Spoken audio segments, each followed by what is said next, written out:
সার্থকের অসুস্থ হওয়ার গোটা প্ল্যানকে চপাট করে দিল রাই এবং সার্থকের বাবা মিলে। হ্যাঁ বন্ধুরা, ভিডিওতে লাইক দিয়ে দেখতে থাকুন। স্রোত যখন রাইকে ফোন করে বলতে থাকে যে দিদিভাই আমি এই মুহূর্তে কিছুতেই আসতে পারছি না আশীর্বাদ অনুষ্ঠানের জন্য, তখন এই কথা বলা মাত্র রাই বলতে থাকে কেন, কি হয়েছে স্রোত, তোর কোনো বিপদ আপদ হয়েছে না কি হয়েছে, আমি তো মনে করছি তুই পার্লারে গেছিস। তখন এই কথা বলা মাত্র স্রোত বলতে থাকে না আসলে আমার প্রফেসর আছে না সার্থক স্যার, তার খুব অসুস্থ হয়ে গিয়েছে, বুকে ব্যথা করছিল, আর তার জন্যই আমাকে হসপিটাল তার সাথে ছুটতে হয়েছে।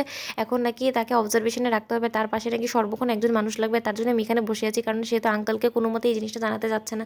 তখন এই কথা বলা মাত্র রাই বলতে থাকে যে ঠিক আছে তুই বরঞ্চ এখন ওখানেই থাক, আমি না হয় এখানে কিছুটা একটা ম্যানেজ করে নিচ্ছি, তুই ওসব নিয়ে একদম ভাবিস না। ওদিকে রাই বলতে থাকে যে সার্থক তুমি যে চালাকিটা করে স্রোতকে আশীর্বাদের অনুষ্ঠানে আসা থেকে আটকানোর চেষ্টা করেছো না, সেটা কোনো মতে আমি সাকসেসফুল হতে দেবো না, কারণ তুমি যদি চলো ডালে ডালে আমি চলি পাতায় পাতায়। ওদিকে রাই সার্থকের বাবাকে ফোন করে বলতে থাকে যে আঙ্কাল আপনার ছেলে তো অনেক বড় একটা চাল দিয়ে ফেলেছে, আর আমরা সেই চালটা মিস করে গেছি। তখন এই কথা বলা মাত্র সার্থকের বাবা বলতে থাকে কেন, কি হয়েছে? তখন রাই গোটা বিষয়টা খুলে বলার পর সার্থকের বাবা বলতে থাকে দাঁড়াও আমি এক্ষুনি দেখাচ্ছি ওকে মজা। ওদিকে সার্থকের বাবা হঠাৎ করে হসপিটালে গিয়ে হাজির হয় আর বলতে থাকে যে দেখি কোথায় আমার ছেলে, কি হয়েছে এটা কি, আমি তো ওকে দেখি, কারণ আর যাই হোক না কারণ আমিও তো ডাক্তার। তখন সার্থক ঘাবড়ে গিয়ে বলতে থাকে না না বাবা, তোমার এত হয়রানি করে এখানে আসার কি দরকার ছিল বলো তো, তোমাকে কে খবর দিয়েছে? তখন এই কথা বলা মাত্র স্রোত বলতে থাকে যে আঙ্কাল তুমি এখানে হঠাৎ করে। তখন সার্থকের বাবা বলতে থাকে দেখ ওর কি হয়েছে না হয়েছে সেই সব কিছু তো তুই আর বুঝবি না, আমিই তো বুঝবো, আমি এখানে আছি তোর তো আজকে আশীর্বাদ, তাই না? তুই এক্ষুনি বাড়ি ফিরে যা, কারণ তোর বাড়ির লোকেরা সকলে লজ্জায় মাথা হেট হয়ে যাবে, কারণ তোর শ্বশুরবাড়ির লোকেরা অলরেডি দেখ গিয়ে এসে পড়েছে, আর তুই এখনও পর্যন্ত তৈরি তো হওয়া দূরে থাক, তুই এখনও পর্যন্ত বাড়িতেই পৌঁছাসনি, এর থেকে লজ্জাজনক আর কোনো কিছু হতে পারে?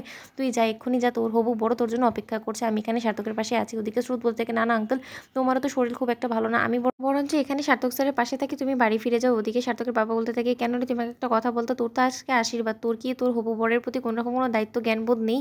তো হবু বর যদি আপসেট হয়ে বাড়ি ফিরে যায় তখন তোর এই বিয়েটা ভেঙে গেলে তোর ভালো লাগবে বলতো? তোর কি এই বিয়েতে কোনো রকম কোনো মত নেই নাকি বলতো? তুই আমাকে খুলে বল। তখন এই কথা বললাম মাত্র সার্থকের বাবাকে স্রোত বলতে থাকে না সত্যিকার অর্থে আমার হবু বরের সাথে আমার বেশ আন্ডারস্ট্যান্ডিং আছে, সে বুঝবে আমি যদি বুঝিয়ে বলি। তখন এই কথা বলা মাত্র সার্থক মনে মনে বলতে থাকে যে আন্ডারস্ট্যান্ডিং নিকুচি করেছে, আমিও দেখবো যে এই বর তোমাকে ফিউচারে কত কিছুই না তোমাকে দেয়, আগেও তোমার বর হবে তারপর। তো ওদিকে সার্থকের বাবা বলতে থাকে যে দেখ স্রোত, আমি তোকে যেটা অর্ডার করছি তুই এক্ষুনি আমার কথাটা শোন, তুই এক্ষুনি বাড়ি ফিরে যায়।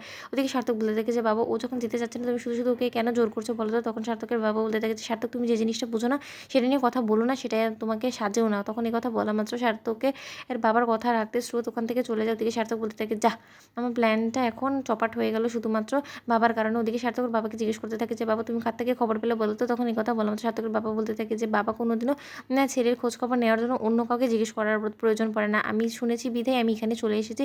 আর তোমার কত বড় সাহস, তুমি স্রোতকে এখানে আটকে রেখেছো? তুমি তো খুব ভালো করে জানো যে আজকে ওর আশীর্বাদের অনুষ্ঠান, আজকে ওর আশীর্বাদের অনুষ্ঠান ছেড়ে ও পর পুরুষের সাথে বসে থাকবে হসপিটালে, সেটা কি খুব একটা ভালো দেখা যায় সার্থক? তখন সার্থক বলতে থাকে আমি ওর জন্য পর হতে যাবো কেন বলো তো? তো বন্ধুরা ভিডিওটি ভালো লাগতে লাইক শেয়ার করে সাবস্ক্রাইব করতে ভুলো না।